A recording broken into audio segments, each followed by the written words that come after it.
the Rebbe's mother, when she went to get a passport in Paris, to go to the United States of America. So she needed ladies that from Russia that I know her. So I was one of the ladies. But it looked like it's a higher level, you know, it's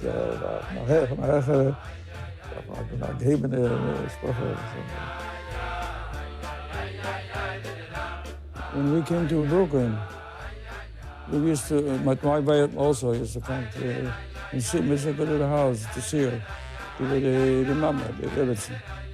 Just to besuch, you know. So we're talking, I mentioned is the Rebbe, the son of so they started to talk. Ihr wisst noch nicht, wer ist. You still don't know who he is.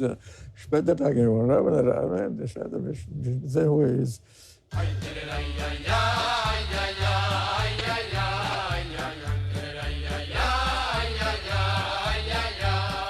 Ich mache rein für Sachmon, was ist?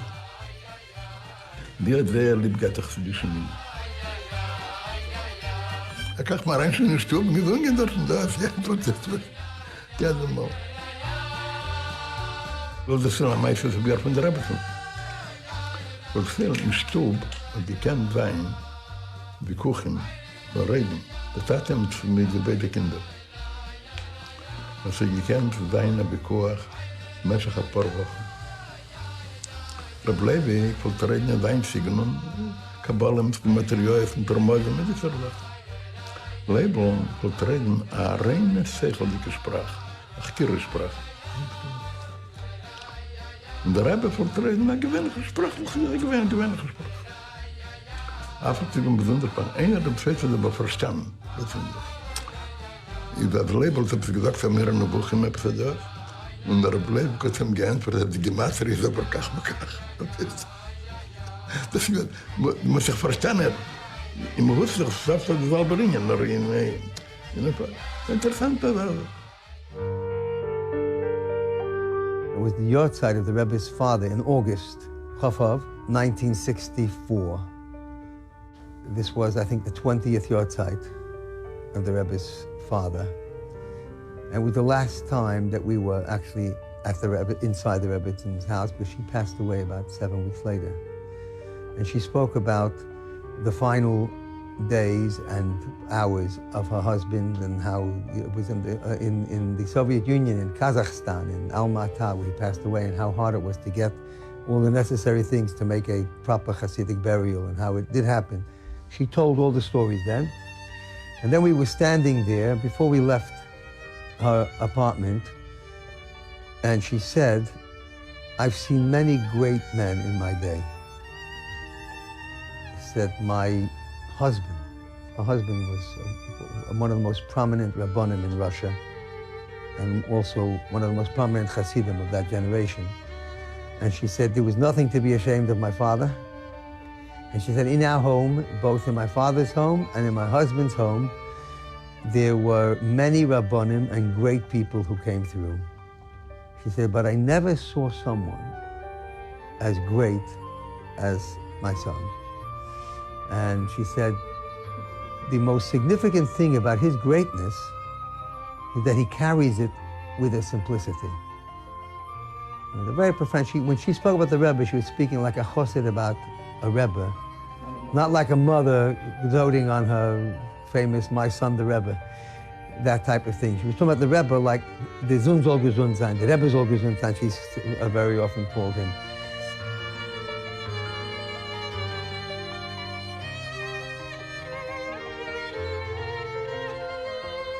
When she passed away, the Rebbe began a few weeks later on Pashas Noach for a full year, and then later on he subsequently became a regular pattern where he taught Rashi. And the Rebbe said, he did this in the memory of his mother.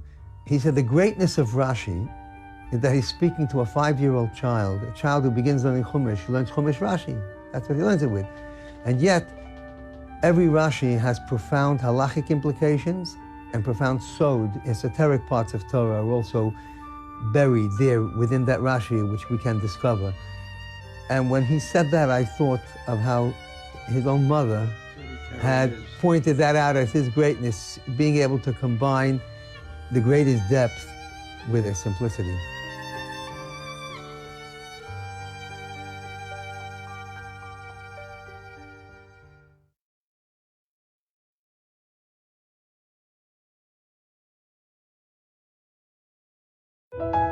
This production is made possible through the generosity of the members of the GEM Foundation.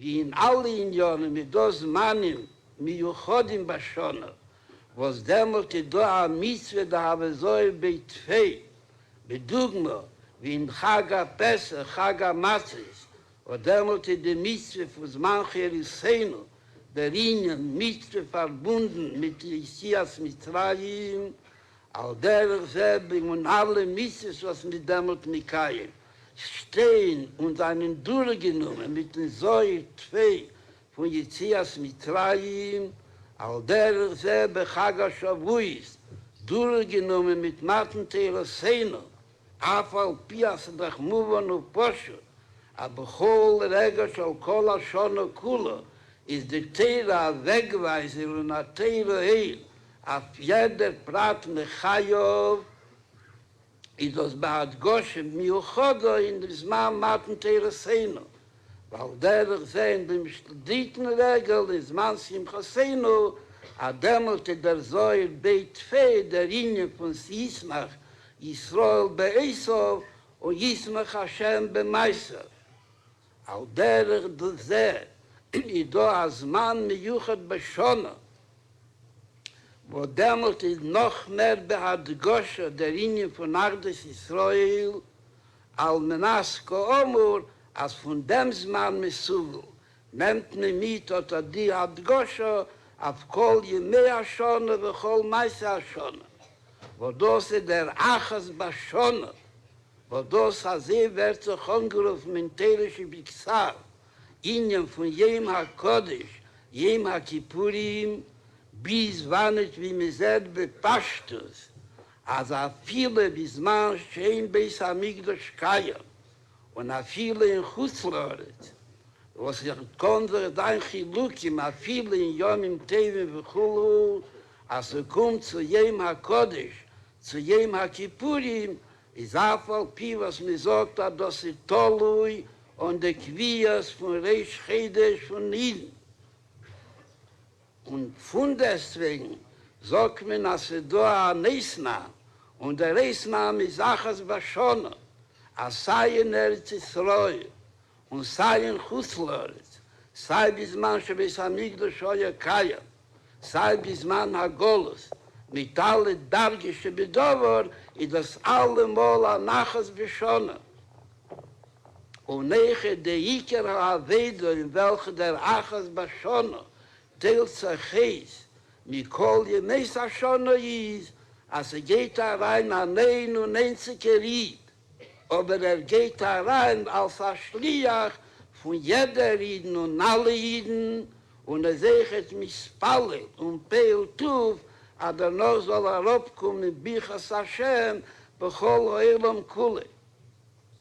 Wo demot ist geomut, behad Goshe noch mehr, was jeder Ried und alle Jiden seinen Ardus Amitis, nicht nur Avas Israel, nur noch mehr, das kommt a Reis in Schleimus, bis wannet a Rejacho in Punkt Mamosh wie Komecha, bis wannet a das Wert ein Metzius, Punkt wie das Bashonu Bemokje, als echet in Metzius von den Neshomo, Shebeguf, was Koomur, und das sind noch mehr Madgisch und macht noch leichter der Linien und des Mann von Yom Kippurim.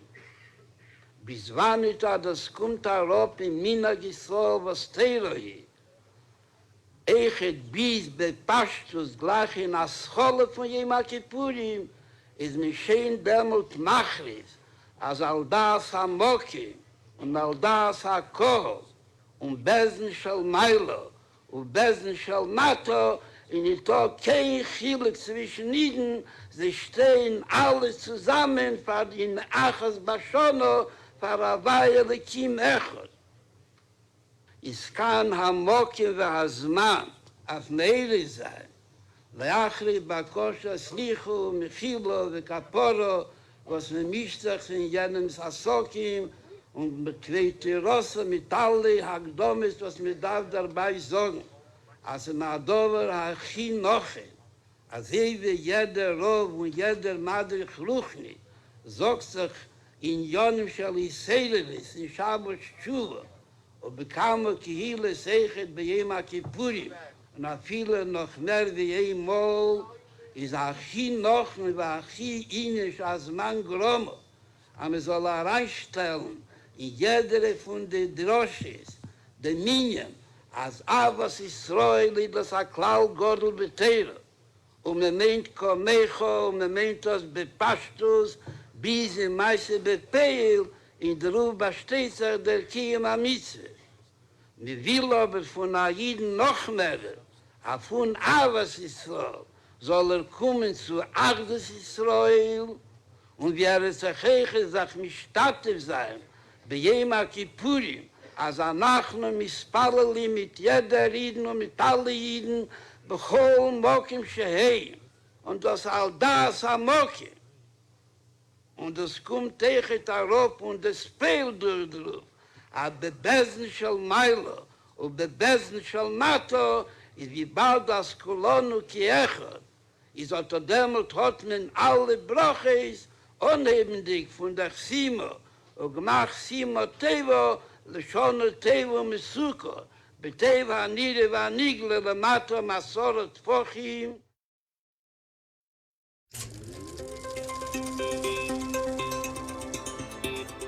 With materials from the Living Archive, established by the Rohr Family Foundation.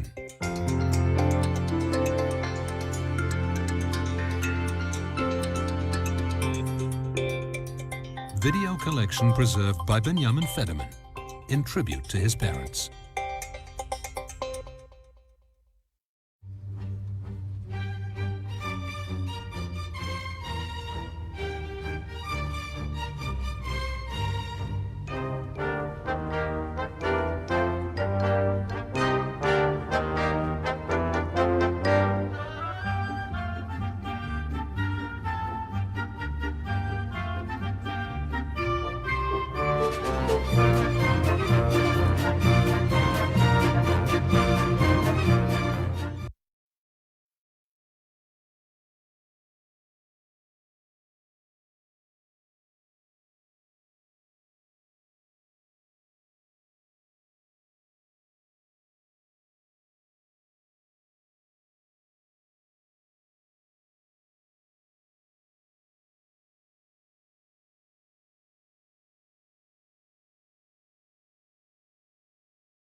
Okay, good luck.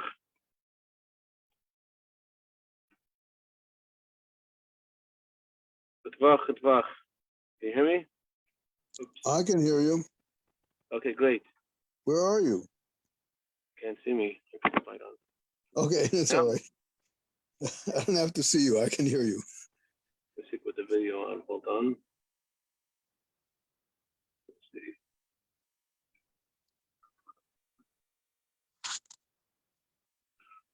Okay, so I want to share with you two incredible stories tonight.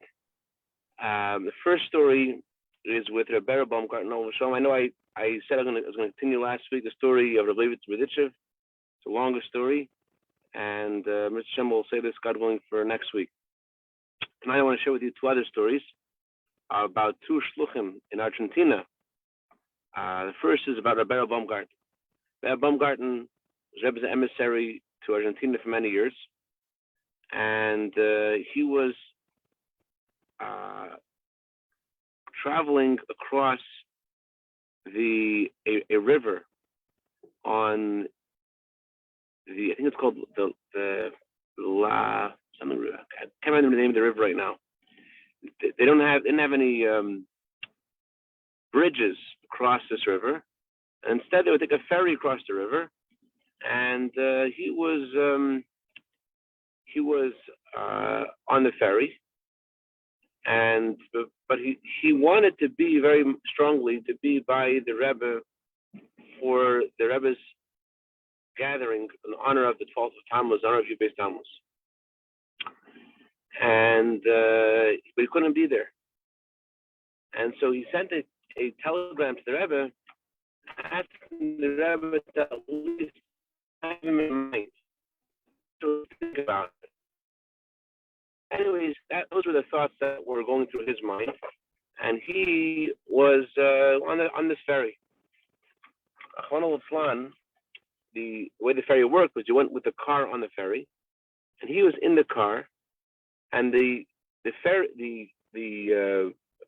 boat that his car was on capsized, and with him inside the car became very quickly full of water, and Berel started to drown. But he was miraculously able to open the car door.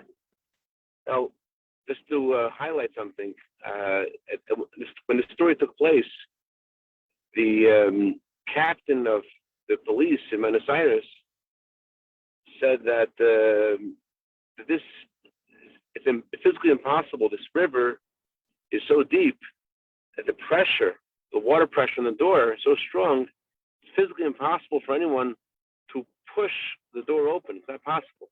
That's what happened. He pushed the door open, and Baruch Hashem, because he was able to open the door, he was able to get out of the car. But he didn't feel that he was going to live. He felt like these were his last moments. And he felt that he should say his confessionary prayers, vidui.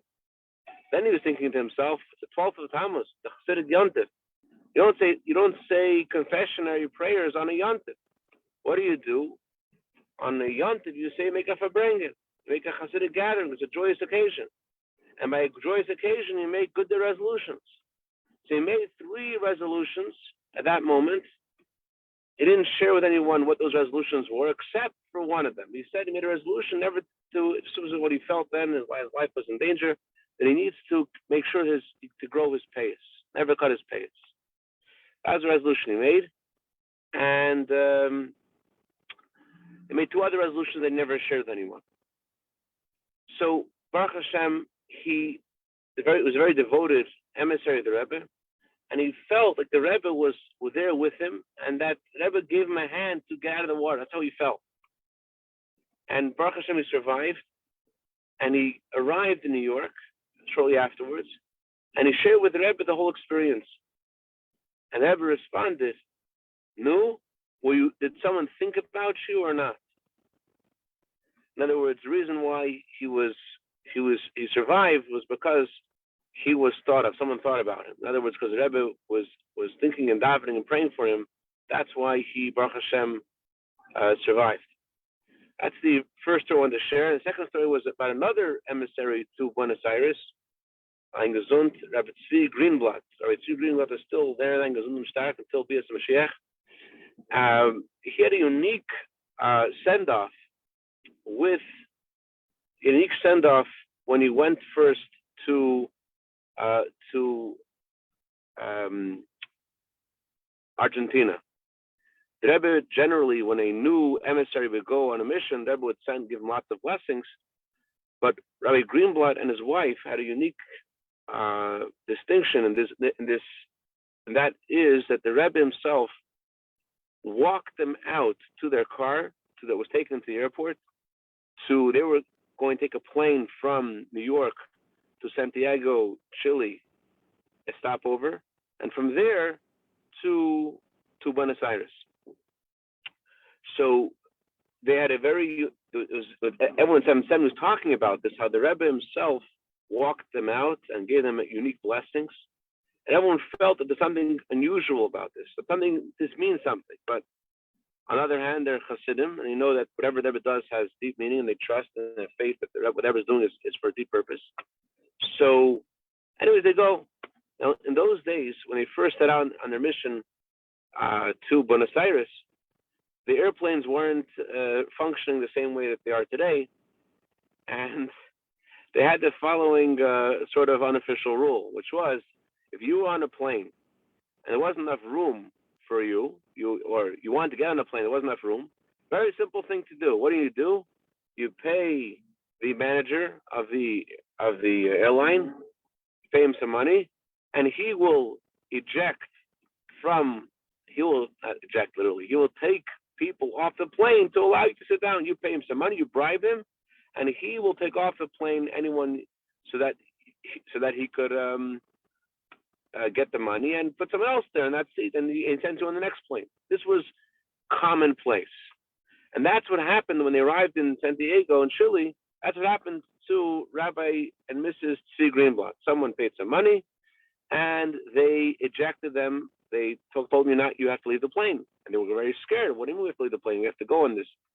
What about our suitcases? Then why do you get your suitcases? You have to leave the plane. That's what happened. They took them off the plane. Rabbi Greenblatt and his wife were both taken off the plane, and they were stuck. They had to go on next. But on the other hand, they were thinking, the Rebbe gave us such unique blessings. The Rebbe himself accompanied us outside of 770. Surely this is happening for a reason. What happened was, that plane that they were meant to go on, or they thought they were meant to go on, that plane, unfortunately, when it arrived in Buenos Aires, it notified the tower that they're unable to release the wheels of the plane. Now, usually, I don't know what happens today. I know when this happened a few years ago, a JetBlue flight to, I think it was to Burbank. Either way, in those days, what they did was they would put out, when the airplane was unable to release the wheels, they would put out balloons on the tarmac to soften the airplane's landing. But in this scenario, when this plane landed in Buenos Aires, because it was so because they notified the tower so shortly before the landing, there wasn't enough time to put out all the balloons. So because of that, the plane actually set fire. And not only did the plane set fire, but there was also the gasoline in the plane itself. So unfortunately, many people in that plane were killed and were wounded because the plane didn't put out the wheels and the balloons weren't out there. There's nothing to soften the landing. And the second story I want to share with you, and so then they understood why the Rebbe gave them such special attention. This was the blessing for their trip, and that they should, and by them not going on that plane, they survived, Baruch Hashem, and they didn't have to go through that whole fire. Bonus story number 3. Story number 3 is since tonight's Rebbe and Chana's yard site. I'm share with you one more story. I didn't prepare this story, so I hope I'm not. I heard the story several times, so I hope I'm not saying any of the details incorrectly.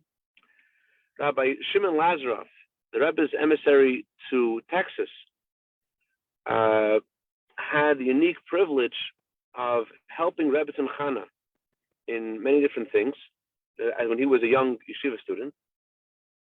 And she wanted 1 year. I think he helped her, if I remember correctly, he helped her with Bikas Chametz, searching for Chametz or something else. And she wanted to thank him and give him a gift of some china, a tea set, I think it was. And he refused. Why should he accept this? It's for a mitzvah. Rabbi Tzimcha wanted to give it to him, he won't accept it. And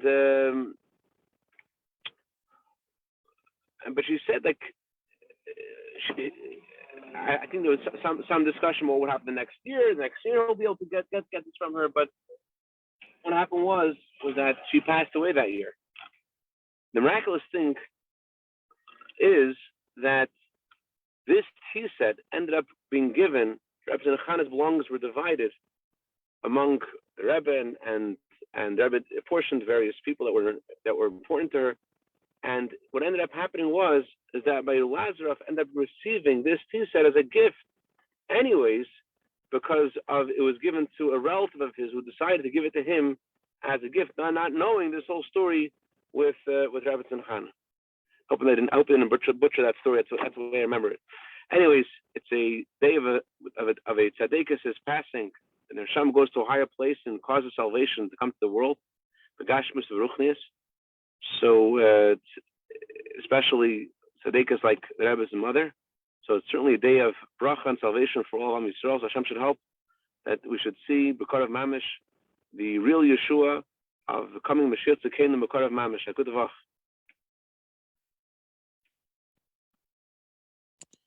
Thank you. Amen. Have a good week. Shvuah Tov. Gemar Tov.